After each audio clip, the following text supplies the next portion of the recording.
Rossiyaga ketaman. Voy, jinnimisan aka? Uylanadigan payting nima bor Rossiyada? Uylanishimiz ham bilan men bilyapmiz, adam tushunmayapti shuni. Tushunmayotgan bo'lsalar, nimadir namyoq qil.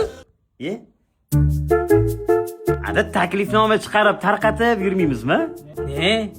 O'rtog'im uylandi-yu, taklifnoma birga tarqatuvdim. Bir qiziq narsa ekan. Kakras borib taklifnoma chiqarib turganda hamma o'rtoqlarni tarqatib chiqqan.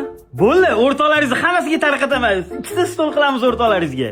Bu cho'rtli choyxonaga bormayap taklifnoma bermasang. Choyxonagamidi? Ada hamma narsani jufti bor-da. Va televizorda jufti mana bundoq bosib ishlaydi. Borib qo'li bilan bossang ham ishlaydi.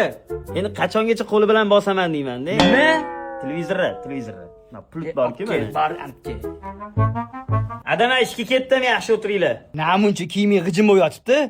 Sizni xotiningiz bor-da, o'shachi kiyimlaringiz g'ijim bo'lmaydi, dazmol bo'lib turadi. Mani xotinim sani oying bo'ladi. Bor dazmol qilib beradi. Ada 5 kundan beri sizga namyoq qilmayman men. Bizani ham uyda to'y bo'lsa, odam qiynalib ketdi-yu, mana bu yerda kelimni xizmatinglarni qilib yurgani yaxshi-yu. Ana bu ukam poyla o'tiribdi hali. To'y bo'lsa to'yda, harakatingni qil.